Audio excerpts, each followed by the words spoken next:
साथियों, बहुत ही अच्छा प्रोग्राम चल रहा है और एक बार जोरदार तालियां बड़े भाई मंजीत मेहरा जी के लिए। एक आडम्बरवाद पर चोट करते हुए, पाखंडवाद पर चोट करते हुए मिशन को यहाँ तक लेकर के आए हैं। मैं अपनी बात शुरू करने से पहले एक छोटी सी बात मुझे याद आती है, वही तथागत गौतम बुद्ध की। आप लोगों को देखते हुए, जब तथागत गौतम बुद्ध जी केवल ज्ञान की प्राप्ति करके आए थे, मैं हर जगह यही बात बोलता हूँ क्योंकि ये बोलना भी जरूरी है। जब शुरुआत थी तब काफी सारी संख्या में लोग थे और अब इस वक्त जब तथागत गौतम बुद्ध जी को केवल ज्ञान की प्राप्ति हुई थी तो उस समय आसपास के लोगों ने एक बहुत बड़ी सभा रखी थी और उस सभा में तथागत गौतम बुद्ध जी को बुलाया गया। तो तथागत गौतम बुद्ध जी को देखने के लिए लगभग 50,000 लोग आए थे। सभी ने सोचा कि तथागत गौतम बुद्ध जी आएंगे और उनसे पूछेंगे कि केवल ज्ञान होता क्या है। पहले दिन सभा जुड़ी लेकिन तथागत गौतम बुद्ध जी नहीं आए। फिर दूसरे दिन सभा जुड़ी, लोग आधे आए, तथागत गौतम बुद्ध जी नहीं आए। इसी तरह से 6 दिन सभा जुड़ती गई और लोगों की संख्या घटती गई। जब 7वें दिन सभा जुड़ी तो लगभग 500 लोग बचे थे। तब तथागत गौतम बुद्ध जी आए और लोग भड़क गए, लोग गुस्सा में हुए कि तथागत गौतम बुद्ध जी आप हमें कुछ ना बताएं, सिर्फ इतना बताएं कि आप 6 दिन क्यों नहीं आए। तो तथागत गौतम बुद्ध जी ने शांत स्वर में कहा कि मेरे प्रिय जनों, जो 6 दिन लोग आए थे वो सिर्फ मुझे देखने के लिए आए थे, मुझे सुनने के लिए नहीं आए। लेकिन आज जो लोग बचे हुए हैं ये मुझे सुनने के लिए आए हैं। इसलिए रात के 3:30 बजे आप जो यहाँ पर टिके हुए हैं आप बाबा साहब के मिशन को सुनने के लिए आए हैं। एक बार जोरदार तालियां अपने लिए बजाएं। जो देखने के लिए आए थे वो चले गए, किसी को काम था। तो आइएगा साथियों, काफी सारी चर्चा हो चुकी है और बाद में सरिता का भी नंबर है, बड़े भाई मंजीत मेहरा का भी एक गाना है, बेस्ट गाना है माँ रमाबाई से लेकर के। मैं आपको उस कड़ी से जोड़ना चाहता हूं जो पिछली बार अधूरी रह गई थी, उसी की फरमाइश है कि जब बाबा साहब अंतिम अवस्था में दुखी रहा करते थे तो उस समय बाबा साहब रोया करते थे। ध्यान से सुनना, बहुत ताली बजा ली, बहुत खुश हो लिए, लेकिन मार्मिक शब्दों को दर्शाना चाहूंगा। थोड़ा सा जिनको जाना है और जिनको सुनना है सुन लेना बैठ करके। और तो मेरी माताओं बहनों, बाबा साहब ने ताउम्र मेरे समाज के लोगों हमारे लिए संघर्ष किया था। अपने 4 बच्चे हमारे लिए कुर्बान किए। जब अंतिम अवस्था में थे बाबा साहब दुखी रहा करते थे, शरीर साथ नहीं देता था। तो उस समय बाबा साहब के साथ एक व्यक्ति रहा करते थे। कितने लोगों को पता, पिछले साल ही पूछा था, 1 2 3 4 को ही पता है, भूल जाते हैं क्योंकि हमारी प्रवृत्ति है। और भाई बड़े भाई मंजीत मेहरा ने भी नाम लिया था, नानक चंद रत्तू, समय कम है। नानक चंद रत्तू बाबा साहब के साथ अंतिम अवस्था में रहा करते थे। तो समाज के लोग बाबा साहब से पूछने की हिम्मत नहीं रखा करते। तो नानक चंद रत्तू से पूछते हैं कि हे नानक चंद रत्तू, आप बाबा साहब के साथ रहते हैं, आप हमें बताएं कि बाबा साहब दुखी क्यों रहते हैं। नानक चंद रत्तू बाबा साहब के पास आते हैं और कहते हैं कि बाबा साहब आप दुखी क्यों रहते हो। तो बाबा साहब कहते हैं कि नानक चंद रत्तू मैं कोई दुखी नहीं रहता। समाज का वही पर्सन है। एक दिन नानक चंद रत्तू बाबा साहब के पास आते हैं और कहते हैं कि बाबा साहब आपको कसम है इस समाज की, आपको पता ना होगा कि आप दुखी क्यों रहते हो। तो उस समय बाबा साहब ने अपनी जुबान खुली और कहते हैं कि नानक चंद रत्तू सुनना चाहता है मैं दुखी क्यों रहता हूँ। तो आइएगा साथियों, और कहना है क्या कि मशहूर जो हुए मगरूर हो गए, कामयाबी के नशे में चूर चूर हो गए। मशहूर जो हुए मगरूर हो गए, कामयाबी के नशे में चूर चूर हो गए। समझाना जिन्होंने बाबा साहेब को अपना, वो लूट करके मेरे भीम का धन दूर हो गए। बड़े बड़े शासन प्रशासन में अधिकारी पदाधिकारी बैठे हुए हैं, लेकिन उनका ध्यान नहीं है। उन चंद लोग हैं जिन्होंने बाबा साहब को पढ़ा है, संघर्ष को जाना है, वही मिशन में काम करते हैं। वरना आज बीबी टीवी में मौज है ऐशो आराम की जिंदगी जीते हैं, उनसे कहना है क्या कि मशहूर तो होना पर मगरूर ना होना। क्या बात है? कामयाबी के नशे में चूर चूर ना होना। और मिल जाए चाहे जीवन की सारी खुशियां, मगर भूल कर भी मेरे भीम से दूर ना होना। मेरे साथ में बाबा साहब सुनना चाहता है मैं दुखी क्यों रहता हूँ, तो आइएगा साथियों सुनना दिल ध्यान के बाबा साहब की अपनी अवस्था को एक रागनी में परोसने की कोशिश करिए और कहना है क्या, अरे अरे सोने नानक चंद्र तू भाई, सोने नानक चंद्र तू भाई, मेरे दिल की दुखी कहानी, सोने नानक चंद्र तू भाई, मेरे दिल की दुखी कहानी। अब चक्कर हुआ शरीर तेरा, मुझे बसे रानी।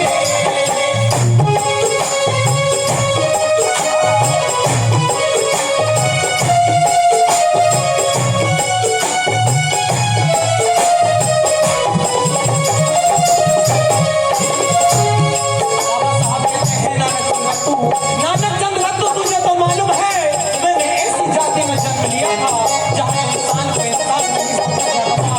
अरे तालाब से कुत्ता बिल्ली तो पानी पी सकते थे, लेकिन हमें तो पानी पीने का भी अधिकार नहीं था। और बाबा साहब क्या कहने लगे मेरे दोस्तों,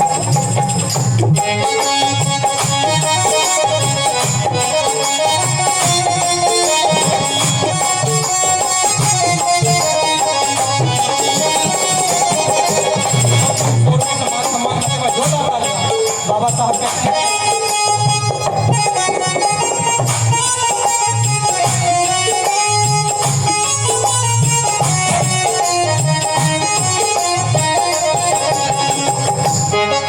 मैंने बचपन से ही कष्ट सहे और खुशी का पल कभी आया ना।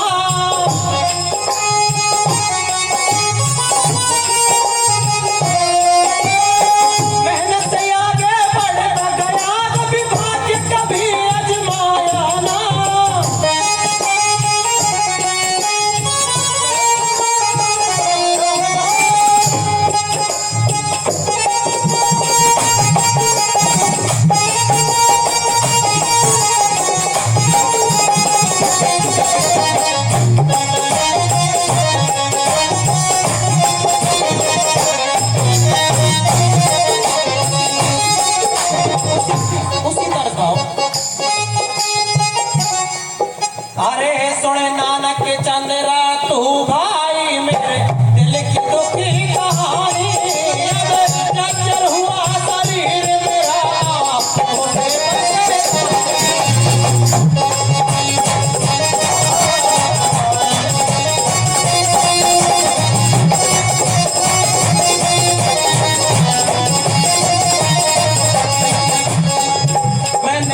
था।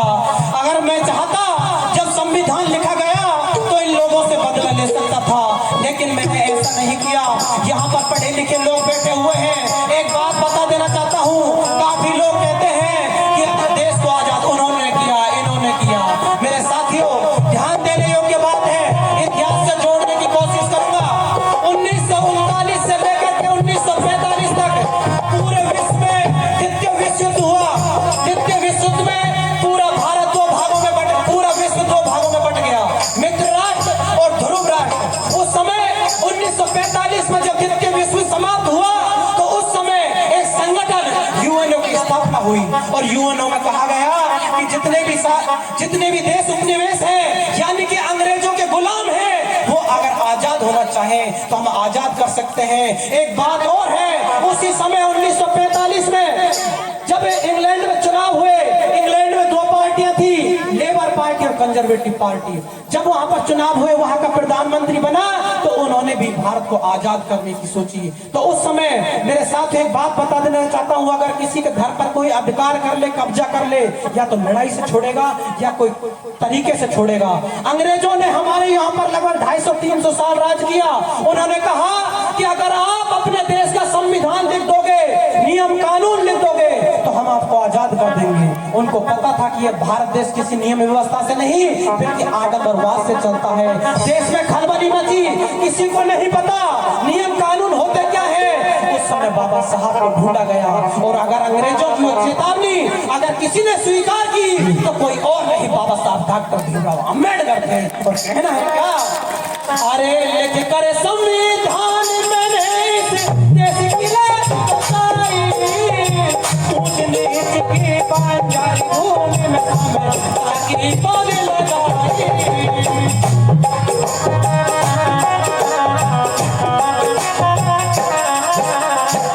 लिखकर संविधान मैंने इस देश की लाज बचाई, ऊंच नीच की बाजार भूमि में समय ताकि पौध लगाए।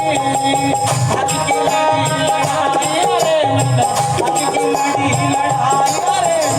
सबकी मुसीबत लाई, अब नजर हुआ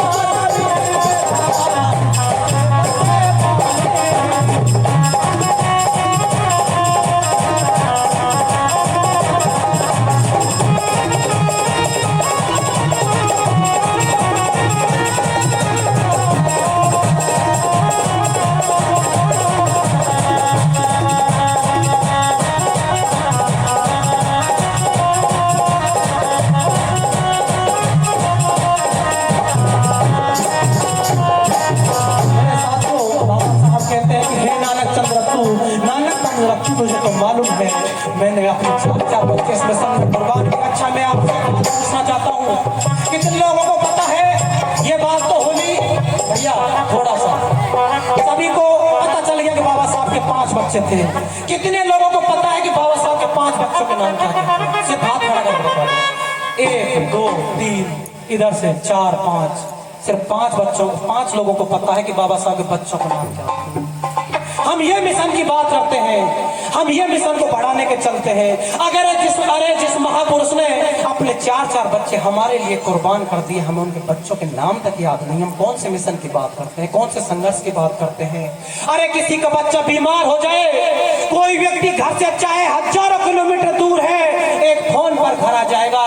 लेकिन याद करो उस दिन को जब बाबा साहब के बच्चे के राज रतन की लाश घर पर पड़ी थी और बाबा साहब हमारे हक अधिकारों के लिए अपने बच्चे की लाश को छोड़कर लंदन गए थे। हम भूल चुके हैं उन बातों को, हमें कुछ याद नहीं है। और उस समय जब राज रतन की मृत्यु हुई, माँ रमा फपक फपक करके रोने लगी और बाबा साहब से कहती है कि हे बाबा साहब, आप जा तो रहे हो, आप कहा करते थे कि एक दिन ये राज रतन इस दुनिया पर राज करेगा, राज ये कैसे राज करेगा? मेरे माताओं बहनों, बता देना चाहता हूँ कि माँ का दर्द क्या होता है और कब कब को रोना, कोई कब कब रोता है। आइएगा साथियों, कहना है क्या, अरे कौन तो रोवे रे सांझ सवेरे, कौन तो रोवे भोरारी रात।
माँ ही समझ सकती है।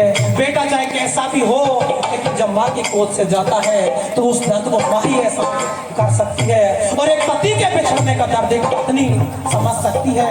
कहना है क्या, अरे पत्नी रोवे भुरारी,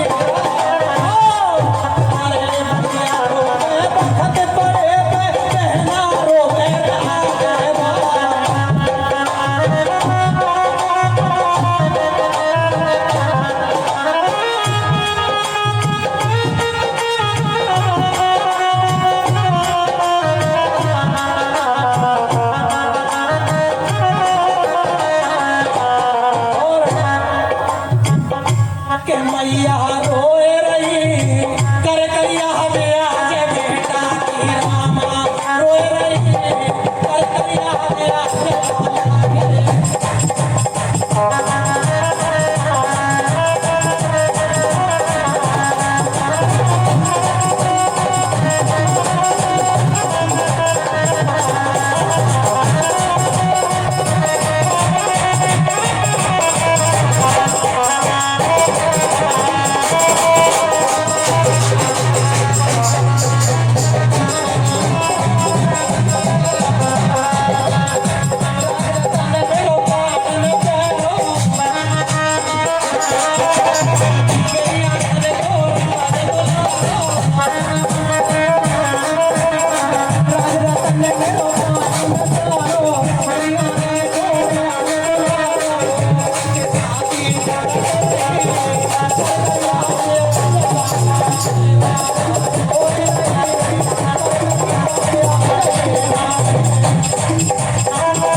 पिछले साल गीत रह गया था, पिछले साल गीत रह गया था, इनके नंबर 13 से पूरा गीत सुनाना होगा, सबका ताजा तेरा से पूरा गीत सुनाना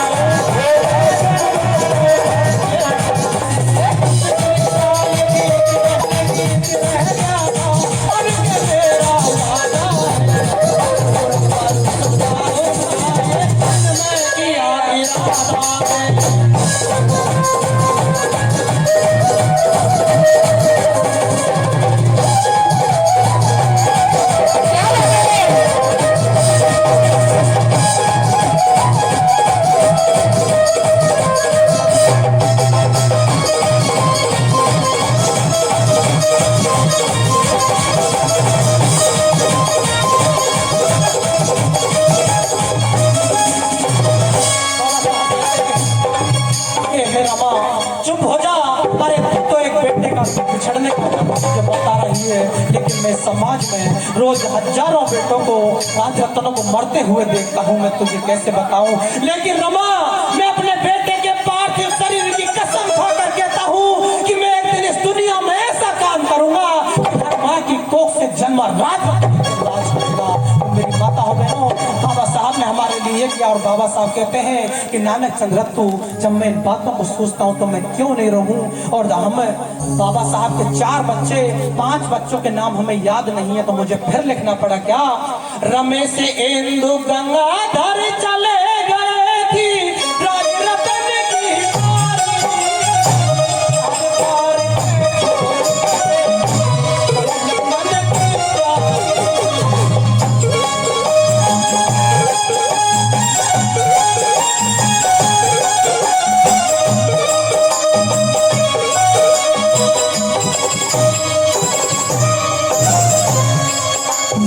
धर चले गए राज रतन की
तू जब मैं इन बातों को सोचता हूँ भला मैं क्यों नहीं रहूं।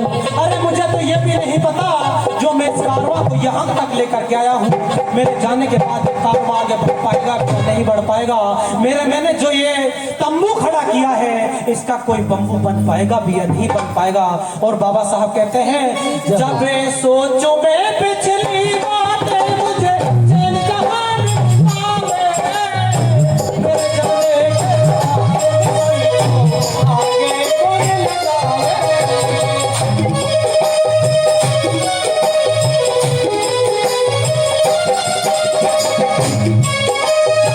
सोचूं मैं पिछली बात मुझे चैन कहाँ मिल पावे, मेरे जाने के बाद मिशन को आगे कौन बढ़ावे।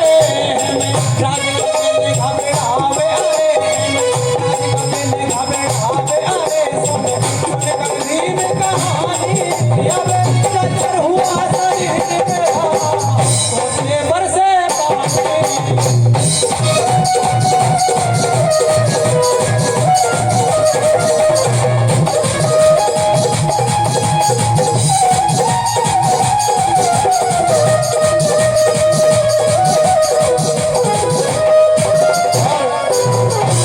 विराम देने से पहले कहना है क्या जो सच की रीत न निभा सके वो रीत निभाना क्या जाने।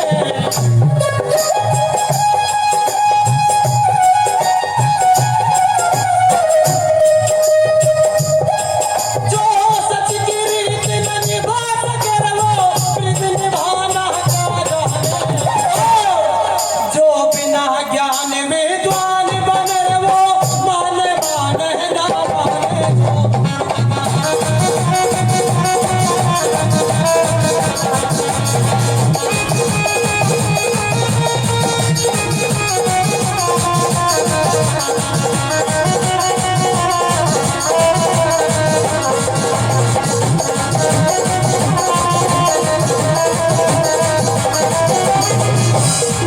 जहाँ खुद गुलाब का भरा हुआ वो तेरी चलाना क्या जाने।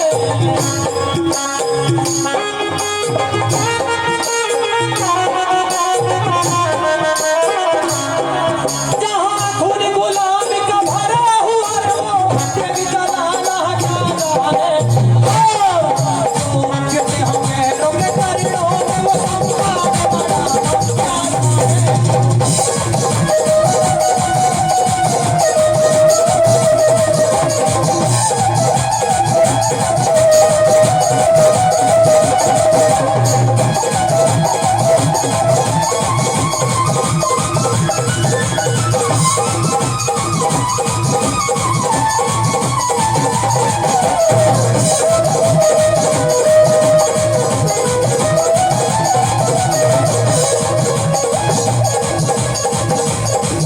जो किसदारी में बह जाए रहो ना चलाना क्या जाने।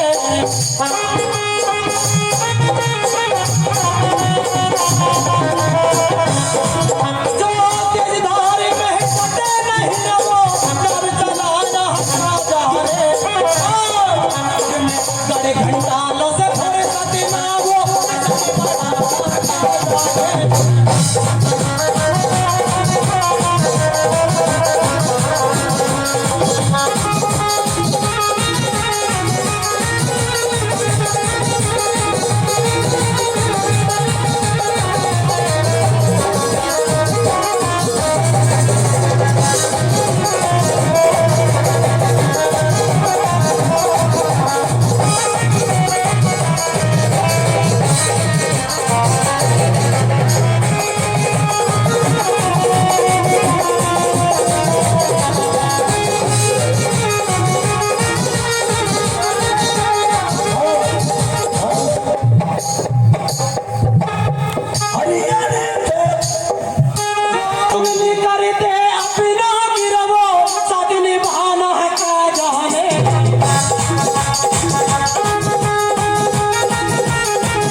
जो खुद की नींद से जगे नहीं रहो, जगना जगाना है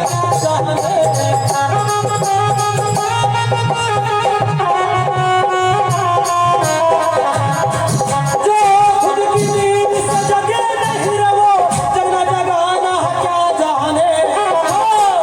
है मेरे राजी तुम जग बनाना, जाने कोई जागे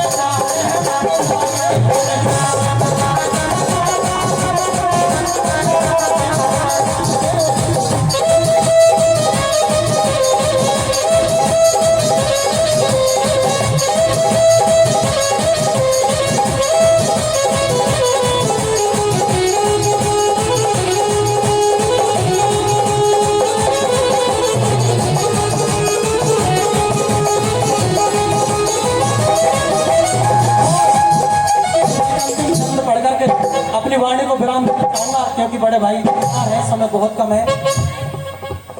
हाँ भैया, कंचन सी काया करियो गुमान, मत कोई भी काया रही।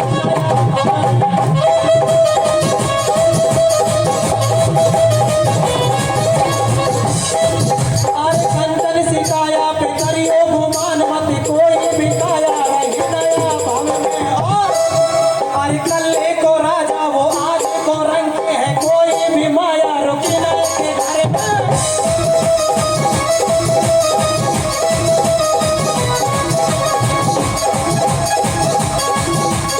अरे को दीप लगायो है, जाने कहा भाई को नामे हमारे यहाँ जग में।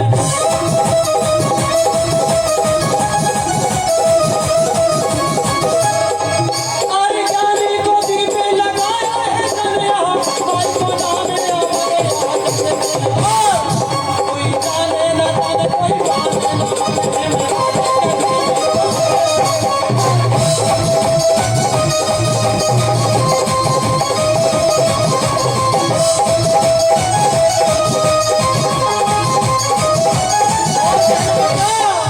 मेरे बाबा के मुड़े तो मैं जाए तो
समझ में ईमानदार से बताना